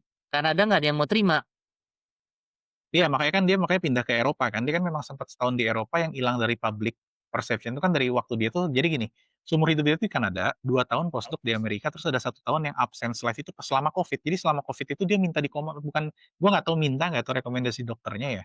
Jadi dia tuh memang kayak semacam apa ya, mengalami hyper anxiety sebetulnya. Ya dengan cara hidup dia yang memang benci difficulty dan apa aja dikritik gitu ya, feeling gue sih ya nggak aneh sih kalau dia kena hyper anxiety ya gitu, dan makanya dia tuh absence, dikomakan, gue nggak tahu berapa bulan ya, dari situ makanya dia tuh pas bangkit lagi tuh dia bisa ini lagi, apa namanya, bisa normal lagi atau mungkin malah karismanya malah keluar gitu kan. Mmm, Jadi apa ya, dia bisa tetap punya pemikirannya yang lama, cuma memang penyebab anxiety-nya secara medis tuh sudah di-reduce atau mungkin di-eliminate gitu ya. Jadi setahu gua pertimbangannya itu medis gitu, dan itu pada saat waktu Covid. Ya Covid semua orang anxiety juga sih ya. Mungkin karena dia punya duit makanya minta dikomain gitu, sambil tetap dirawat. Kalau dia nggak punya duit kayaknya nggak bakal itu bisa. mhm. oke lanjut, Bang Tovan atau Iya, Dahlan, menurut lu gimana tuh? Ya, itu terkenal Jadi dia dia apa, bukan koma karena memang koma, tapi artificially dibuat koma gitu ya? iya, ya menurut Oh, pengakuannya untuk ngilangin apa, hyper anxiety-nya dia gitu. anxiety-nya dia. ya, ya gua nggak tahu mungkin ya. Eee, Pertanyaan seberapa menurut sus lo aspek itu berpengaruh terhadap pemikiran dan kelakuannya? Sama aja nggak Pak, jangan Jackson. nggak ngerti gua. Kalau anxiety ya itu kan dia sendiri kan psikologis ya, dia sendiri psikolog Mhm. kan. Ya nggak tahu mungkin dia self diagnose, "Wah gua ini mendekati depresi nih." Nggak ngerti. Gue sebenarnya lebih menarik itu membahas value yang menurut di pembahasan kita ini tuh kayaknya seakan-akan negatif banget. Gue nggak suka sama cara dia menarasikan sesuatu belakangan karena terlalu berbelit-belit, belakangan bosen gue dengernya. Tapi kalau yang chaos versus order, antidote to chaos itu bukan superficial lah kalau menurut gua. Yang dia pengen itu cuman semua orang tuh harus bisa sedikit menerapkan yang kita udah lama lupa itu untuk disiplin gitu. Nggak akan ada orang sukses kalau misalnya nggak disiplin. Nggak akan ada society atau komunitas yang nggak bisa sukses disiplin. Implikasinya apakah, dorong-dorong orang disiplin itu terkesan jadi kayak mengedepankan hierarchical situation, ya mungkin iya juga. Tapi emang nggak akan ada kemajuan atau yang negara, komunitas, society yang lebih organize itu akan selalu lebih cepat berkembangnya, majunya daripada yang nggak organize. Amerika sebelum belakangan itu, sebelum 2 dekade belakangan itu mungkin ya itu sangat organize karena values-nya driven, mungkin kita agak sedikit bilang itu, eee, too western gitu, dan belakangan agak banyak jadi ekstrim, terus kayak left sama right berantem, nggak tahu ke depannya. Udah kelihatan sekarang kan Amerika tuh kayaknya in decline. Emil tuh idolanya Ray Dalio bilang, "Amerika in decline, part of the problem itu," kayak. Nah, si Peterson itu cuman pengen atau ada salah satu premisnya disiplin gitu, pakai baju itu, kenapa pakai jas, pakai itu, emang itu kan semuanya itu framework gitu. Kalau kita care sama diri kita, care sama apa yang bikin kita tampak baik, tampak bagus, hal-hal kecil itu, yang lainnya juga nanti akan care. Berhubungan sih sama semuanya. New York, gua nggak tahu kapan New York City itu punya, kasus yang ada wali kota datang gitu, melihat banyak, crime atau banyak, kejahatan, criminal rate di New York itu tinggi. Yang dia kedepankan itu bukan nyari gimana supaya penjahatnya cepet banyak ditangkepin apa-apa, enggak. Broken window theory kan. Oke, ini benerin nih, kaca-kaca apartemen yang pecah. Jadi kalau kelihatannya semua rapi, nggak rusak, teratur gitu, orang jadi nggak mau untuk melakukan hal-hal yang di luar order itu. Jadinya semuanya akan cenderung terdorong untuk mengerjakan sesuatu secara bersama-sama dan crime rate terbukti menurun di situ gitu, dan membenerin broken window di mana-mana itu bukan superficial sih menurut gua, itu sama dengan kalau misalnya mau pergi ke mana-mana, pakailah baju yang rapi, pakai jas kadang-kadang kalau misalnya pengen, meeting confident level, meningkat, itu by nature kan, naturally begitu gitu. Dan dalam mana-mana pun, di mana-mana pun juga kita ada aturannya.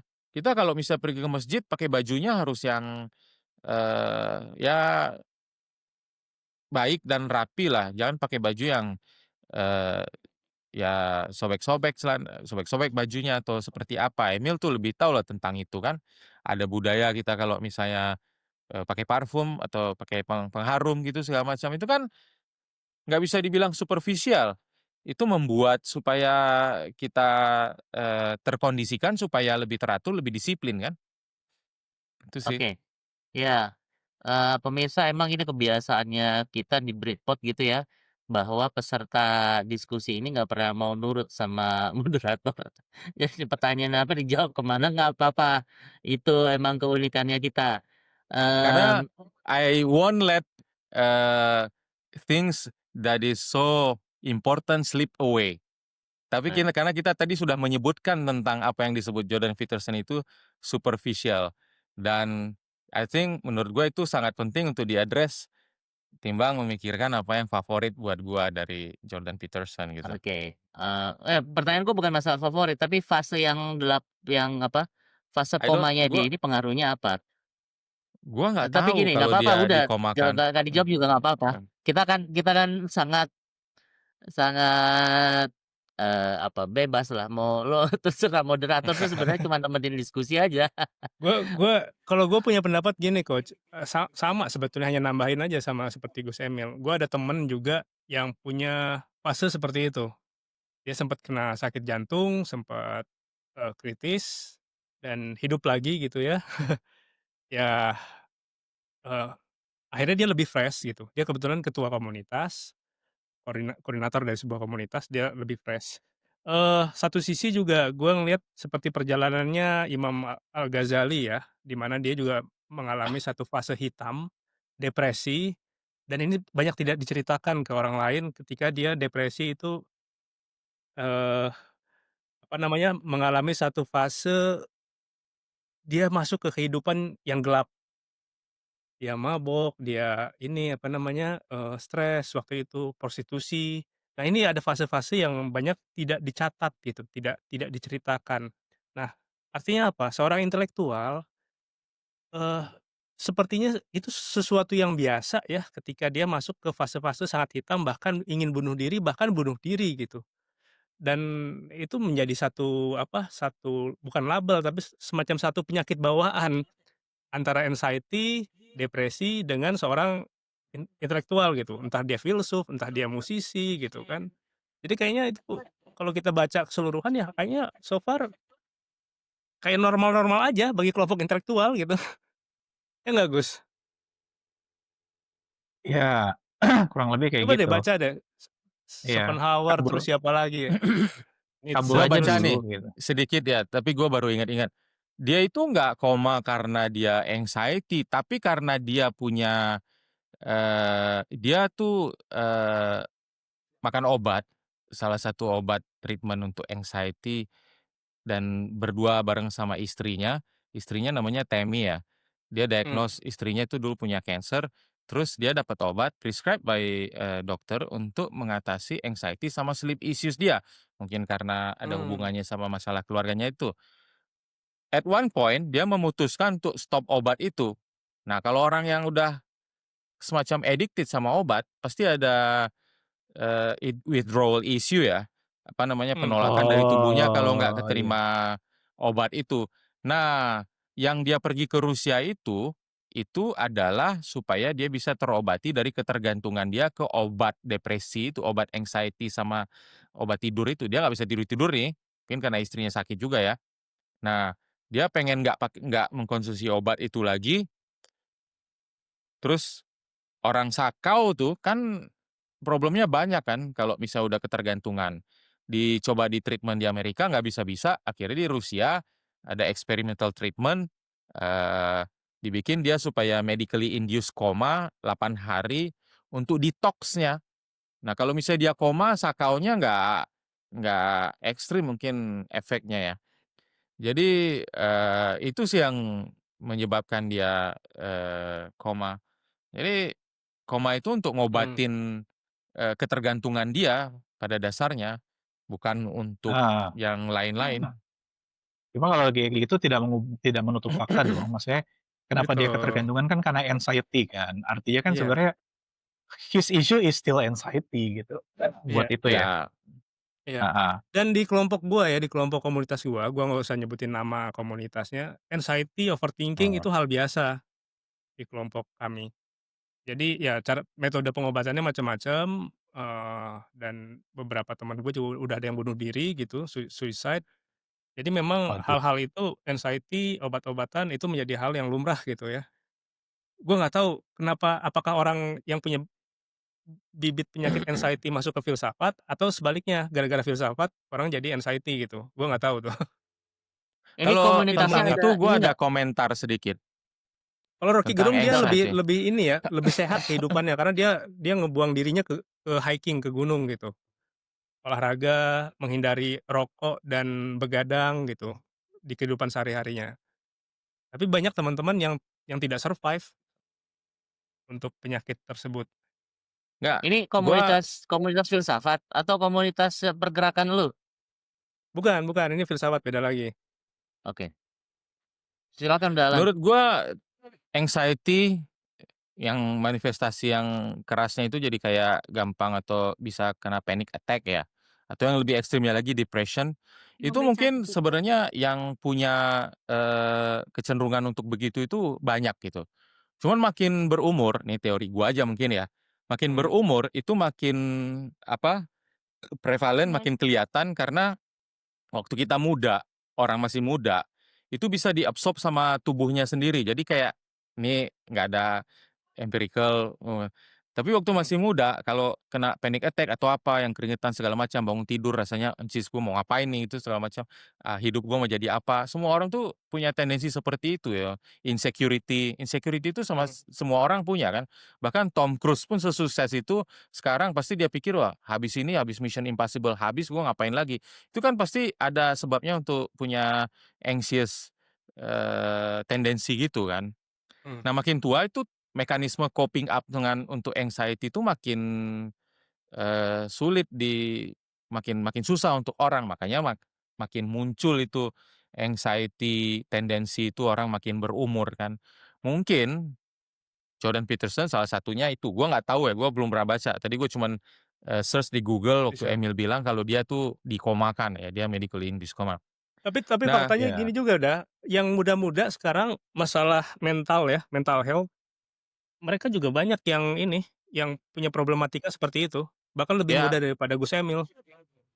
Jadi sekarang memang kita lebih aware overthinking tentang ya mental awalnya ya. health, karena memang sekarang semua orang, dicerahkan dengan spektrum mental health itu kan. Sekarang semua orang tahu itu apa ADHD, apa Ya. attention deficit, Iya. Itu sekarang semua Hyper. orang tahu itu, kalau burnout tuh lu harus healing dulu kan. Zaman dulu Mhm. mana ada seperti itu ya, itu mungkin naturally karena orang lebih teredukasi sekarang tentang mental health importance gitu ya. Nah, kalau yang anxiety tadi ya mungkin si Jordan Peterson makin tua dia makin nggak bisa bodinya, tubuhnya mengabsorb itu apalagi istrinya kena kanker, kanker yang, stadium 4 ya. 4 Jadi ya. ya mungkin, ya itu yang bikin dia ketergantungan obat, harus kalau nggak bisa tidur, "Gimana nanti gua besok kalau istri gua nggak ada lagi di dunia?" Gitu.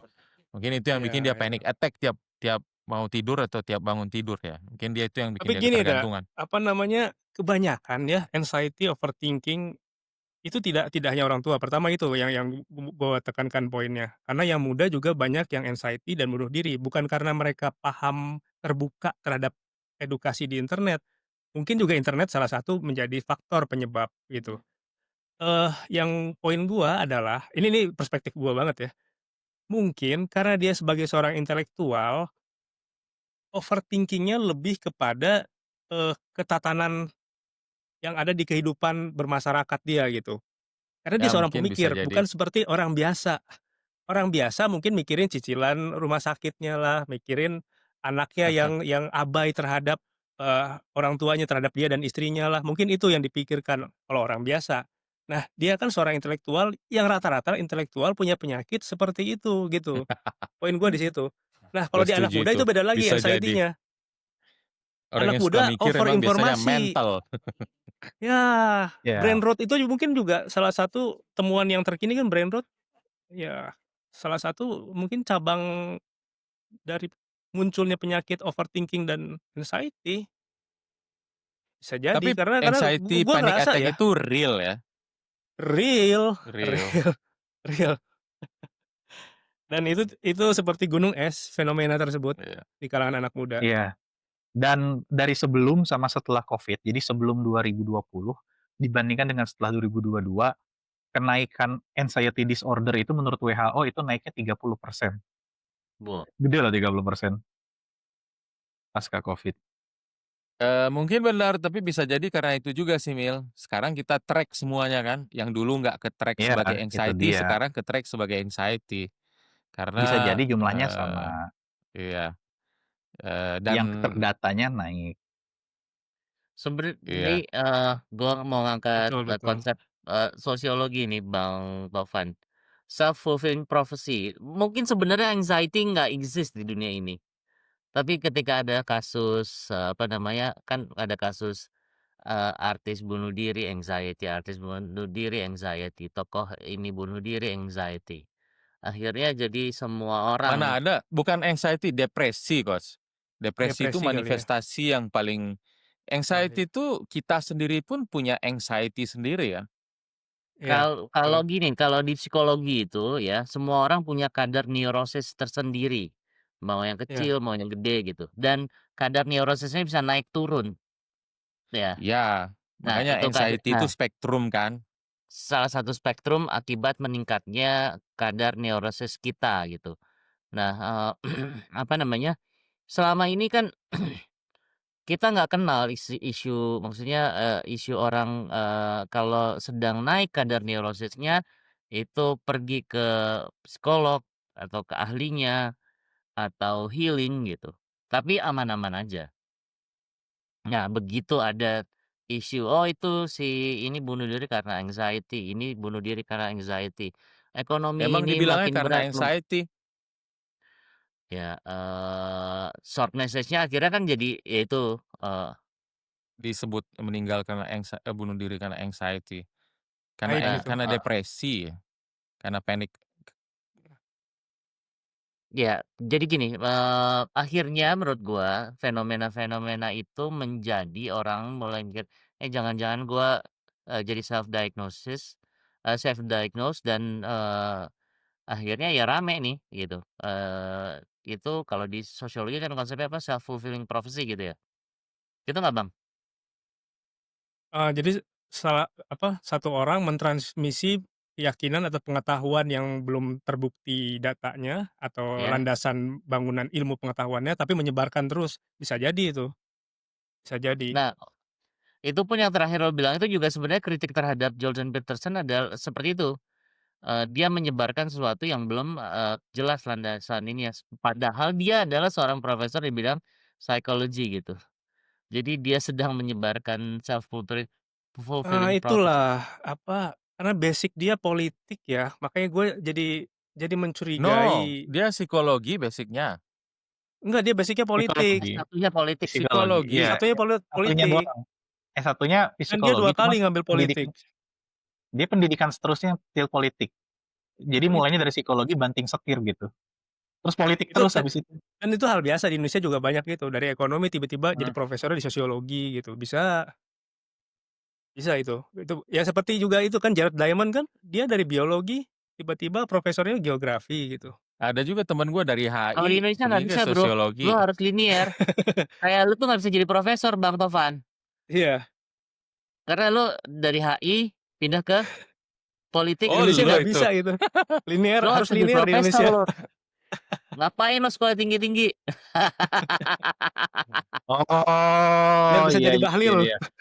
Eh, enggak juga sih, dia tuh ini sih, apa namanya, dia tuh S1-nya itu tuh double degree, Iya, psikologi and politik gitu. mhm mhm, Iya, double nah dia terus habis itu 2 ke kali. sananya ya jadi sebenarnya kalau misalnya dipikir-pikir ya, dia itu ya sebenarnya hybrid juga gitu kan, malah amfibi juga. Enggak sih Dia Tapi sebenarnya dia nih kalau kan kita lihat dia liberal arts-nya prakteknya Amerika, ya, liberal prakteknya arts sebagai Amerika emang psikolog pada waktu, profesi. lu Profesinya S1, psikolog ya. Mhm. waktu waktu S1 itu memang lu, punya 1 major, 1 lagi minor gitu. Ada kemungkinan dia major-nya psychology, minor-nya politik gitu. Nah, jadi, bukan double degree deh seingat gua, Amerika dan Kanada tuh menganut itu, eee, apa oke, namanya, major sama minor. Kalau Bisa kita jadi kan, major-nya lu jurusan apa? Jurusan misalnya, gue jurusan Business Administration, minornya itu lebih fokus lagi, tapi kalau di Amerika enggak, major minor tuh enggak. Lu ada major-nya Iya, yang utama, yang lainnya apa yang lu kayaknya tertarik. majornya politik deh, Coach. Karena dia iya politik dulu, major-nya politik, terus, minornya psikologi, terus habis itu dia psikologi. S2-nya psikologi, PhD-nya psikologi, terus postdoc di Amerika psikologi 2 tahun, begitu habis, kalau nggak salah postdoc-nya itu adalah tentang agresi ya, tentang Mhm, agresi Perang seorang Dunia. psikolog gitu kan. Heeh, terus habis itu dia pulang lagi ke Kanada, udah habis itu kritik Amerika terus. Dia Asik, tapi pulang ke asik. gua Amerika kritik Amerika terus. gua agak Disertasinya tentang terganggu Perang nih Dunia pas Kedua. pas Perang dibilang Dingin kalau sorry, bukan Perang misalnya, Dunia. gue jadi terkesannya membela Peterson ya, padahal gue nggak suka-suka banget sama dia. Apa yang dia anggap dia tuh nggak sesuatu yang tidak terbukti terus dia disseminate atau sosialisasikan ke orang. He's not, dia bukan saintis mengedepankan scientific theory, sesuatu yang perlu empirical evidence. Yang dia kedepankan itu berdasarkan value dia itu adalah rules untuk supaya orang bisa maju dengan hidupnya. Harus create, keteraturan dengan dirinya, harus disiplin gitu. Nggak ada yang mau diargumen atau didebatkan soal, "Oh, itu apa buktinya?" Enggak. Even our Mhm, parents, gua inget bokap gua, dulu juga keras gitu dalam ngajarin harus disiplin gitu kan. ya. So, eee, Gini, jadi kan, kalau, dia apa namanya, mengingatkan, Betul, gini, setuju gue. mhm, dia tadi gue tanya Dan ini nggak ada ChatGPT, kaitannya sama ideologi, Coach. kenapa? ya nggak ada. Nggak ada Oh, kaitannya gue kayak nggak bilang baju ideologi harus kan. rapi, ini harus tegap, nggak ada kaitannya dengan ideologi kanan atau kiri, komunis, kapitalis, Bukan, sosialis, jadi atau gini, konservatif gitu. Kok gua Keduanya malah melakukan jadi itu kan? mengkomplainnya apa, bukan ininya, jadi moderator nih yang menyimpulkan kalau Jordan Peterson bilang nggak sesuatu yang, gini gini. memviralkan sesuatu yang nggak ada buktinya, Nih, gue apanya tadi itu? ya di awal sebelum sebelum ini gue sempat, nanya ChatGPT, sebutin dong, Mhm, kontroversi, di Jordan Peterson apa aja yang Jangan positif terlalu dan percaya negatif. sama ChatGPT, Coach. Bentar bentar. Nah, salah satunya diangkat adalah tentang isu bahwa, dia itu kan profesor psikologi, dia cerita beberapa hal yang menurut, kalau dalam kajian psikologi itu, apa namanya, belum sesuatu yang jadi, sebagai sebuah sains. Contoh misalnya, berpakaian itu influence-nya, menurut gua itu Max Ini Maxwell, ChatGPT banget deh. entar dulu, enggak, ini kalau ini lu udah pernah baca Psycho-Cybernetic nggak Max Maxwell? Enggak, belum. Belum. Nah, jadi Max Maxwell tuh teorinya gini, dia tuh dokter bedah. Ya, dokter bedah, terus, dia punya pasien mukanya jelek, nggak percaya diri, dibedah plastik. Sorry, dia dokter bedah plastik, dibedah, habis itu, apa namanya, dia perhatiin orang ini kok jadi percaya diri, akhirnya karirnya bagus, ininya bagus, dan lain-lain bagus gitu ya. Akhirnya dia nemuin, ngeliatin teori mengemukakan teori cybernetic. Jadi kalau salah satunya adalah, if you dress up nicely, maka itu akan berpengaruh kepada bagaimana pola pikir lu bertindak dan lain-lain. So Sebenarnya that connects. basisnya basisnya si siapa namanya, si Jordan Peterson, menurut gua bisa dirunut sampai ke Psycho-Cybernetic. Tapi Psycho-Cybernetic itu masih sifatnya pseudoscience gitu. Pseudoscience kan bukan berarti buruk, Coach. Loh, kalau di pseudoscience itu adalah, ini yang sekolahnya tinggi deh. Pseudoscience itu apa No, sih, Bang? pseudo itu artinya bukan yang real ya, tapi bukan bilang fake ya. Pseudo Iya, itu betul. mensintesiskan sesuatu yang bukan seperti yang kita anggap gitu. But it doesn't mean Gini that nih, it's junk. lu tanya dulu deh sama yang akademisi, pseudoscience itu menurut akademisi apa? Ilmu Apa yang baru bedanya sama science? sampai ke level permukaannya saja sebagai sebuah ilmu ya. Jadi belum belum betul-betul, bangunan ilmunya seperti penciptaan secara metodologis ya, penciptaan pengetahuannya secara epistemologis sudah beres, ontologis sudah beres, aksiologi sudah terbukti gitu segala macam, itu belum ada di pseudoscience. Baru Dan menduga-duga pseudoscience gitu. belum pernah dibuktikan secara empiris, gitu kan? Empiris maupun ya tadi secara epistemologis juga masih problematik gitu. Ya, Tapi jadi Kalau dia masih layak disebut pengetahuan. Nantinya pseudoscience itu menjadi sains, nah itu ada upaya-upaya setelahnya gitu. Apakah nanti ada upaya setelahnya oleh para pemikir atau tidak, tetap menjadi pseudoscience, nah itu pilihan. gue Tapi jadi contoh inget Pak apa? pseudoscience Wit nih. Nanti kita ngomong semantik nih. Enggak, tapi iya, bukan, ini soalnya membedakan gitu. Kenapa, apa namanya, isu bahwa yang diomongin sebagai seorang profesor bidang psikologi, lo hal-hal yang sebenarnya di psikologi itu masih sifatnya pseudoscience lo angkat gitu. Itu ini, apa Bahkan namanya, kalau lu tanya sama yang gua ya, pseudoscience yang mana ya? psikologi itu juga ada juga pseudoscience kalau buat gua. Kalau yang real science tuh buat gua tuh yang kayak fisika, kimia, biologi, wah, matematika Oh dan gitu? turunannya. Oh, wah, Sebentar. Listen, gua akan elaborate ya. asik. Bukan semua yang pseudoscience itu bukan. Ekonomi pun menurut gua itu pseudoscience dalam konteks apa yang ada di ilmu ekonomi itu diulang 100 kali, belum tentu hasilnya persis sama. Point Bukan taken, berarti itu ilmunya nggak Iya, berguna, enggak. point Ekonomi taken. berguna banget, iya. psikologi berguna banget. Gua itu nggak punya konotasi negatif atas kata pseudo dalam pseudoscience. Makanya gue bilang tuh Ya cuma ekonomi itu pseudoscience, tapi bukan bukan Oke. seperti itu. ya cuma kalau Oke, sebelum kalau kita ngomong kayak gitu apa? sebelum sebelum lo, Bang Tovan dulu yang tadi udah sempat, weh, Oh iya, biar panas dulu. iya, iya. Silakan Bang Tovan. Konotasinya bukan negatif kalau buat gua. kayaknya gini deh, harus kita selaraskan dulu definisi ya. Soalnya kalau Betul. kalau tadi bicaranya natural science, ilmu-ilmu alam yang dikenal juga sebagai ilmu pasti, itu kategorinya ya tadi yang disebut udalan gitu. Tapi Itu kalau ilmu kita bicara pasti nih, social science, yaitu psikologi, sosiologi, antropologi, ilmu politik, nah itu bisnis masuknya ke ekonomi. social science. Dua-duanya sains. Nah, kalau bicara pseudoscience apakah sains atau bukan? Ya, menurut gua sih bukan gitu. Tapi itu akan Coba menjadi sains, bukan Emil hal tuh yang lagi mustahil. browsing tuh, sudah science, Dan gua tahu kita banget. bicara juga Iya, ada yang benar. disebut sains, ada yang disebut knowledge gitu loh. Knowledge itu Iya. beda lagi Oke. pengetahuan gitu. Tapi ilmu pengetahuan harus betul-betul punya 3 syarat, aksiologi, epistemologi, ontologi gitu loh. Nah, itu Gua setuju. jadi gini, kalau yang lo bedain tuh dalan, itu kayak horizontal antara ilmu pasti dan bukan ilmu pasti. Nah Tapi itu betul pseudoscience sama ininya, sains itu, tapi bukan vertikal. pseudoscience itu. Vertikal, pseudoscience itu, apa namanya, di bawah, science itu di atas gitu. Nah, Iya, kenapa, pseudoscience bukan science gitu, karena satu tadi ada bangunan keilmuannya belum terbentuk banget, tapi yang heeh. terakhir adalah belum terbukti secara Psikologi itu ilmu empiris. tertua loh, di atas matematika dan fisika. Psikologi itu ilmu setelah filsafat, Nah, jadi Nah, itu terbuktikan itu. pembedanya. Nah, ini isu yang diangkat sama ini bukan karena ChatGPT-nya, tapi begitu gue baca gue juga ngerti maksudnya. Apalagi salah satu contoh nih yang gue pas begitu itu gue lihat contohnya adalah tentang cara berpakaian dan lain-lain itu, kalau dirunut gue yakin pasti akan ke psycho-cybernetic-nya Max Maxwell. Max Maxwell itu, apa namanya, apa yang dia omongin, bener. Ya, tapi apakah sudah terbukti secara empiris? Belum.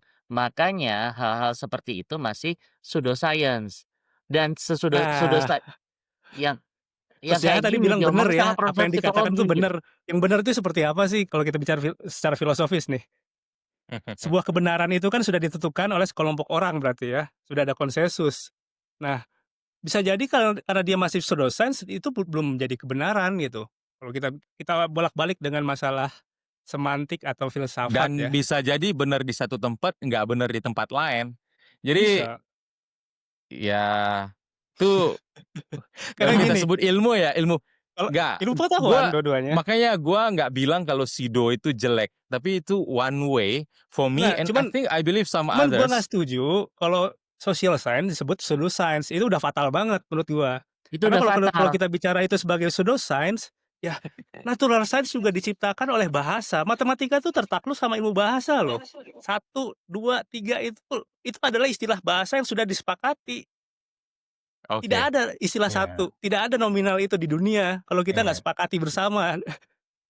Iya, karena kalau ya. dengan definisi yang tadi, pada dasarnya Al-Quran juga pseudoscience kalau kayak gitu, Ya, gitu oh kan. jelas Nah, kalau agama jadinya Heeh, masuk ke kategori itu karena asik tidak nih. Ini ya tidak ada iya. makin 3 makin aspek akhir tersebut. nih Heeh, makin panas ya nih. cuma gini ya, maksudnya kalau kita ngomongin keilmuan, kayak yang Bantowan bilang itu kan 3 dasarnya dan sebenarnya ada 3 lagi tambahannya kan. Jadi, pertama tuh epistemologi. Epistemologi itu kan mengenai how gitu ya. Ini sorry buat yang lagi denger dari masa depan ya gitu ya. Jadi kan apa ya, bagaimana segala sesuatu tuh bisa dipakai how to-nya tuh kayak apa, itu kan epistemologi. Nah, terus dari sana itu adalah Mir, ontologi, Mil, mana Mil. yang ya? Sebagai orang sains belain gua dong. Enggak, gue mau belain, gue kalau mau ini Dan justru mau teknologi. belain, jadi biar Ya, nyambung. kan Nah, ini yang kedua dua yang itu tuh lainnya social science, Mil. Lu enggak team juga, up gue ya gue di sekali-sekali sama sini gua. iya gue juga dari enggak, Bercanda, gue bercanda. justru dari coba yang kedua itu kan dari ontologi ya, mana yang benar, mana yang salah, mana yang real, mana yang enggak, mana yang exist, mana yang enggak. Jadi berbicara tentang benar salah lah ya kalau ontologi ya. Koreksi kalau gue salah ya, cuma setahu gue Mhm, ontologi gitu. Terus kita ngomongin masalah aksiologi. Aksiologi itu kan apa yang baik, apa yang valuable, apa yang ethical gitu kan. Jadi sebenarnya kan ini 3 dulu ya, nanti ada 3 lagi tambahannya yang suplemennya gitu ya, jadi segala sesuatu yang ada what is right or wrong-nya, ada what is good or not-nya, dan how to implement itu atau how to use it-nya itu sebenarnya kan sudah sosiologi, sebuah ya, science gitu kan. Epistemologi, ontologi, dan aksiologi. Nah, tambahannya ada lagi gitu kan, methodology to find the truth, itu kan how to find the mhm, truth. Fenomenologi adalah bagaimana itu bisa berlaku secara universal, dan teleologi, kenapa ini diciptakan. Jadi bertanya, "Is it with purpose or random?" Gitu kan. Nah, itu ada iya, teleologi gitu kan. Itu cuma 3 yang bawah suplemen. Cuma kan intinya artinya ketika sebuah ilmu itu sudah, eee, bisa ditentukan benar salahnya, baik atau buruknya, dan bagaimana how-nya gitu kan, kita mengetahui dan how to-nya, itu kan sudah menjadi sebuah science. Jadi kalau dari gua sih sebenarnya garis tengahnya adalah natural science is science, even Quran pun gue bisa katakan sebagai science kalau berdasarkan definisi tadi, karena ada benar salahnya, ada baik buruknya, dan juga ada bagaimana dan how to-nya juga gitu ya, mengimplementnya gitu. Social gua science tanya adalah nih juga Gus, pseudoscience gitu. kalau Mhm. pseudoscience bekerja dari 6 aspek tadi di titik yang mana?